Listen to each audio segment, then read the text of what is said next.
बच्चों, आज हम गॉस डाइवर्जेंस थ्योरम के बारे में पढ़ेंगे। बहुत इंपॉर्टेंट थ्योरम है और अक्सर इस पर क्वेश्चंस पूछे जाते हैं। तो गॉस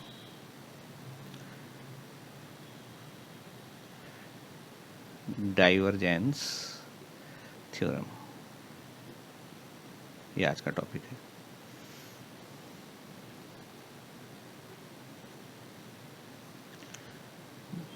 तो ये थ्योरम का स्टेटमेंट पहले हम लिख लेते हैं कि ये थ्योरम क्या बताती है। तो this theorem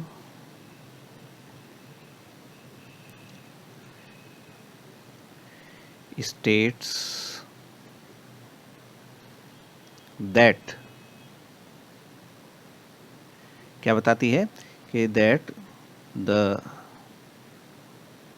volume integral of the divergence of the divergence of a vector field A, मान लीजिए हमने कोई वेक्टर फील्ड A माना, over volume V is equal to the surface integral of A over the closed surface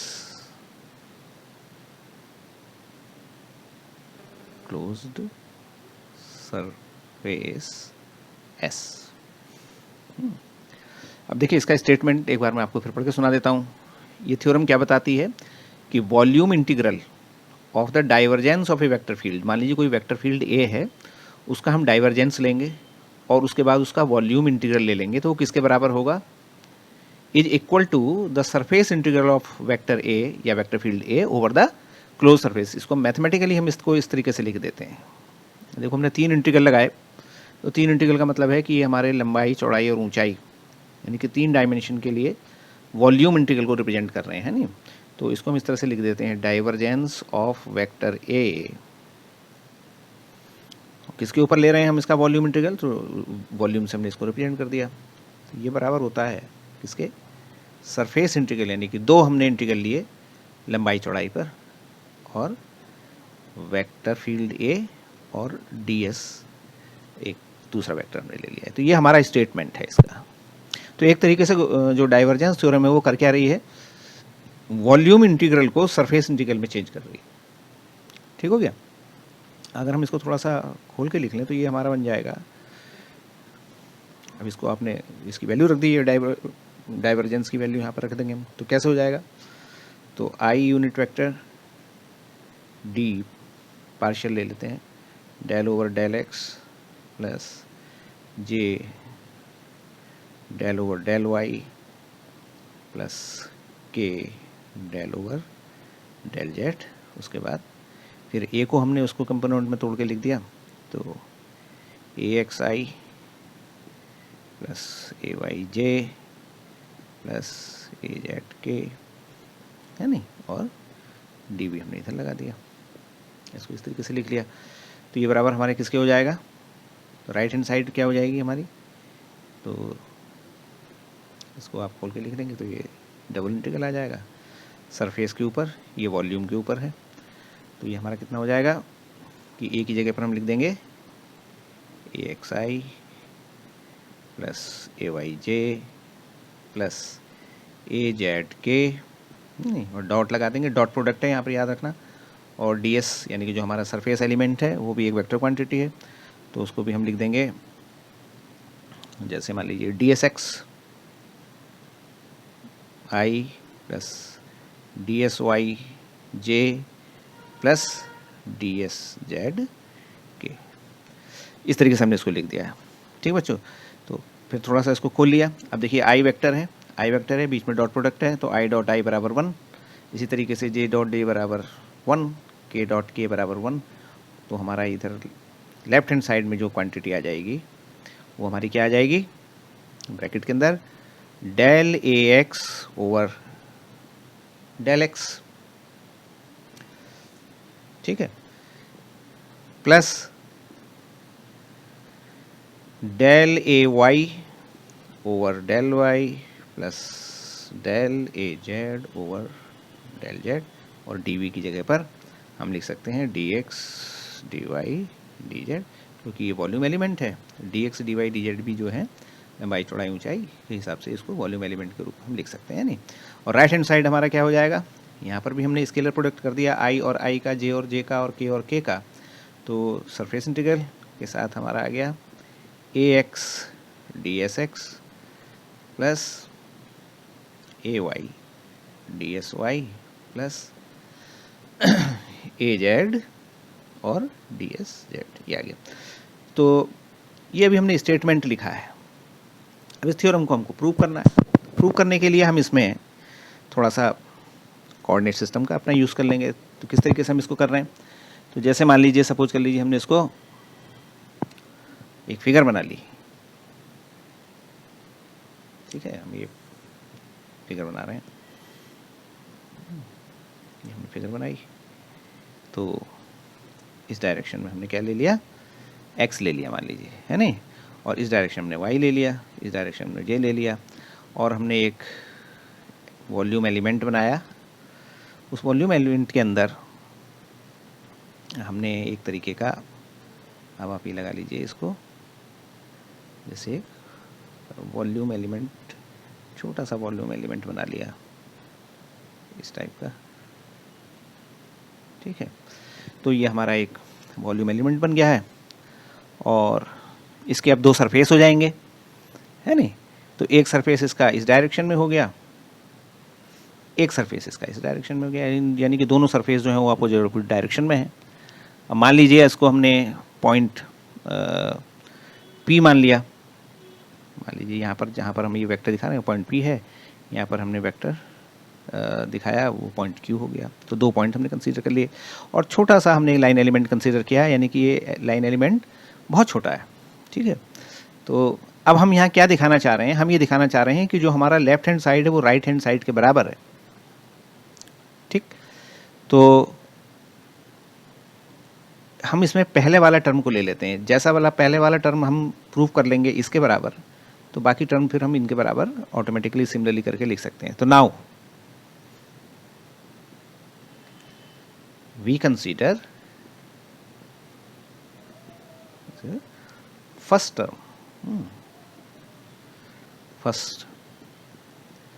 term on left hand. क्या है first हमारा term, तो आप देखोगे फर्स्ट टर्म जो है वो del a x upon del x d x d y d z है, ठीक है। तो यानी कि वॉल्यूम इंटीग्रल हमने लिया del a x over del x d x d y d z ले लिया। अब चाहे ये किसके बराबर हो जाएगा, तो हम इसमें क्या करेंगे, देखो ये डी एक्स वाला जो हमारा एलिमेंट है, हम x के ऊपर अगर इंटीग्रेट कर दें तो y और z वाले हमारे जो है वो बच जाएंगे, है नहीं।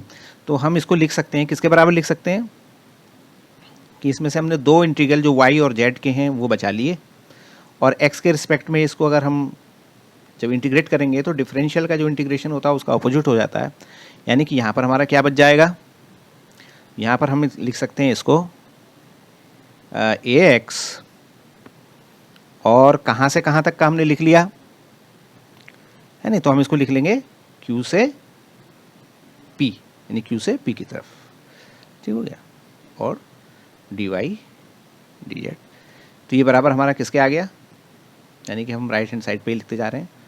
तो ये हमारा किसके बराबर आ जाएगा, ये हमारा आ जाएगा इंटीग्रेशन और ब्रैकेट ए एक्स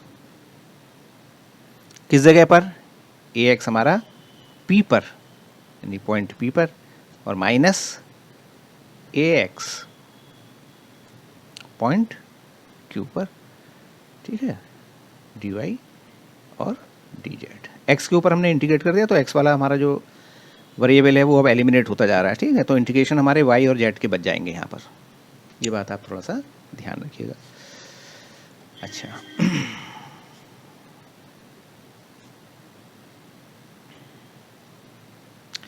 तो अब हम इसको क्या लिख सकते हैं, और थोड़ा सा एलोबरेट करके अगर हम लिख दें इसको, तो ये हमारा आ जाएगा इंटीग्रेशन, सॉरी ब्रैकेट,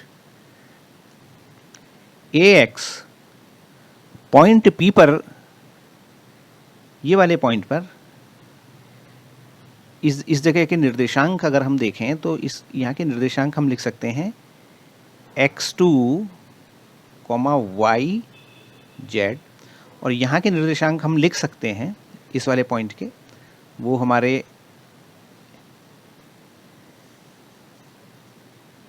x, इसको हम लिख सकते हैं x1, y और z, यानी ये वाले निर्देशांक, ठीक है। तो हमने यहाँ पर पॉइंट P के निर्देशांक लिख दिए x2, y, z, और Q के निर्देशांक हमने लिख दिए x1, y, z।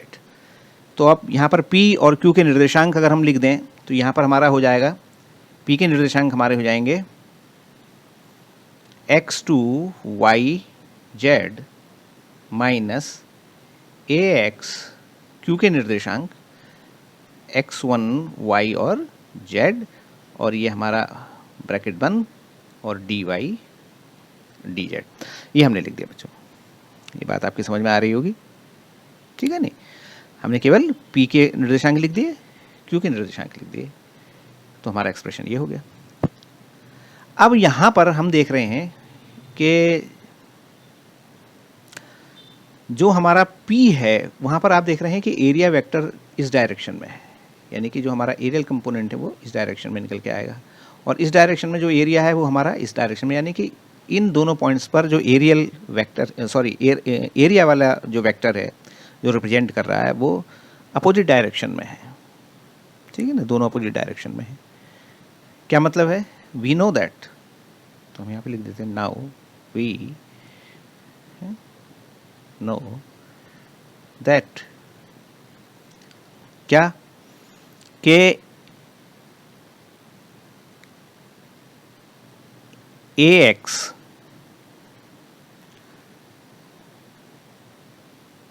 x2, y, z is equal to ax dsx, ठीक है, and ax x1, y, z,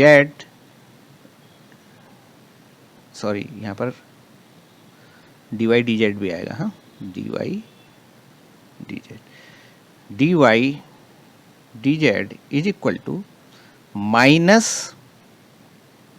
ax ds x, यहाँ माइनस साइन हमने लगा दिया। वो क्यों लगा दिया, देखो ax जो है वो हमारा वेक्टर कंपोनेंट है एक्स वाई जेड पर, और ये dy dz जो है ये एरियल कंपोनेंट है। तो इस वाले पॉइंट पर, यानी कि जहाँ पर हमारा x2 है, पॉइंट P पर एरियल जो है वो हमारा पॉजिटिव x डायरेक्शन में है, तो उसके लिए हमने ax को ax ही लिख दिया और dy dz को dsx पॉजिटिव साइन के साथ लिख दिया। तो यानी कि इसकी वैल्यू इस वाले पॉइंट पर ax dsx है। सिमिलरली हम इस वाले पॉइंट पर अगर आएंगे तो वहाँ पर हमारे निर्देशांक x1, y1, z है, x1, y, z है। तो ax, अच्छा ये याद रखिएगा कि ये जो हमने ब्रैकेट में लिख रखा है ये केवल ये शो करने के लिए है कि ax का इस पॉइंट पर कंपोनेंट है, नहीं तो यहाँ पर ये x1 है, और dy dz वही है, लेकिन dy और dz की जो डायरेक्शन है वो इस डायरेक्शन में है, तो यहाँ पर हमने इसको माइनस साइन के साथ लिख दिया, ठीक हो गया। तो अब हमारा ये जो राइट हैंड साइड है जो ऊपर वाली इक्वेशन का, वो किसके बराबर हो गया, तो हम लिख सकते हैं hence we have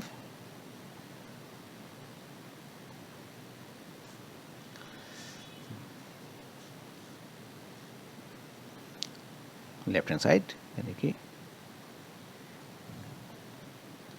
del a x over del x into d x d y d z is equal to double integral, यानी कि ये वाला डबल इंटीग्रल लग गया, और इन दोनों की वैल्यू यानी a x d y d z की वैल्यू हमने लिखी a x d s x, और इस वाले की वैल्यू हमने रखी माइनस और माइनस, तो ये हो गया प्लस, यानी कि यहाँ पर हम इसको लिख सकते हैं, क्या लिख सकते हैं, a x d s x plus a x d s x, जो कि बराबर हो जाएगा किसके, a x d s x के बराबर। वैसे ये दो टर्म हैं, लेकिन ये बराबर होता है इसके, क्यों, since because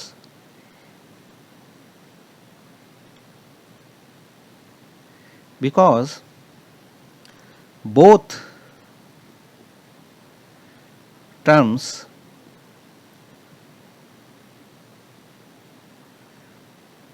contribute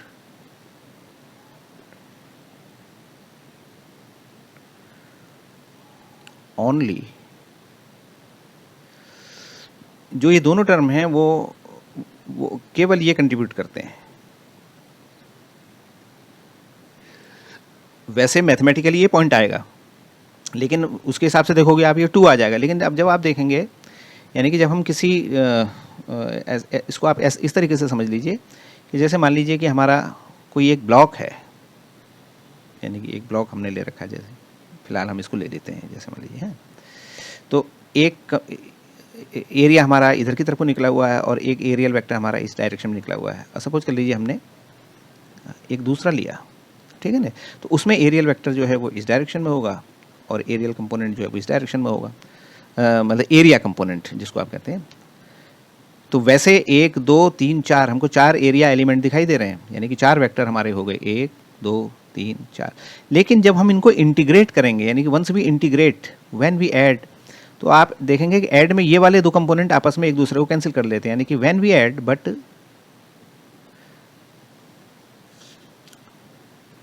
when we add, तो उस समय क्या होगा,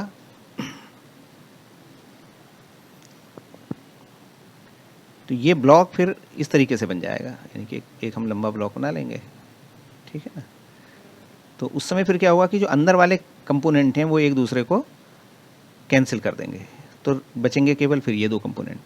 इसका मतलब है कि जब हम इंटीग्रेट करते हैं, यानी कि इन दोनों को जोड़ना का मतलब है इंटीग्रेट करना, तो इस वाले एक्सप्रेशन में हम इंटीग्रेट कर रहे हैं डिफरेंट एलिमेंट्स को, ठीक है। तो जब हम इनको इंटीग्रेट करेंगे तो वो क्या होता है, हाफ ही कंट्रीब्यूट करते हैं। तो वेदर आप इसको ये मान लीजिए कि ये वैसे दिखने के लिए हमको 2ax dsx दिख रहा है, लेकिन इसका एक्चुअल कंट्रीब्यूशन जो है वो ax dsx ही है। क्यों, क्योंकि हम यहाँ पर इसको इंटीग्रेट करते जा रहे हैं, यानी x कंपोनेंट को हम इंटीग्रेट कर रहे हैं। तो जितने भी हम x कंपोनेंट इंटीग्रेट करेंगे वो अल्टीमेटली जो है वो हाफ ही कंट्रीब्यूट करते हैं। तो that's why we have written, तो ये हमने लिख दिया कि both terms contribute only ax dsx when integrated over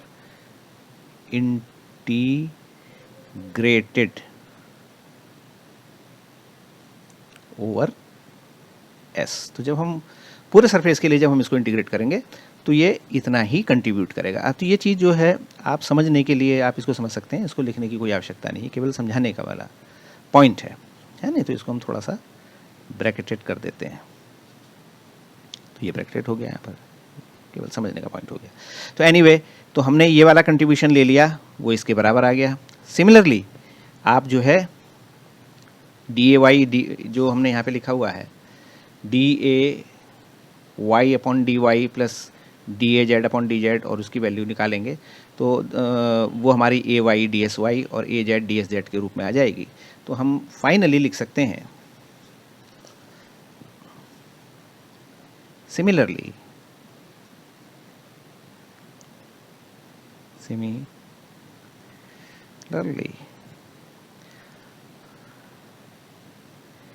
क्या, सिमिलरली हम लिख सकते हैं 3 integral del a y over del y d x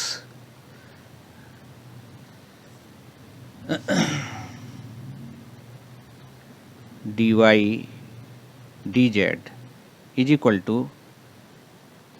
some a y d s y and triple integral del A z over del z dx dy dz is equal to double integral az ds z. Finally हम क्या लिख सकते हैं? Finally we have,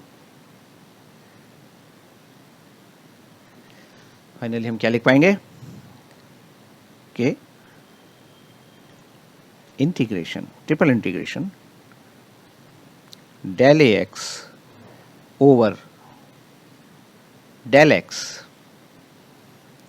plus del a y over del y plus del a z over del z d x d y dz is equal to sum of surface integrals ax dsx plus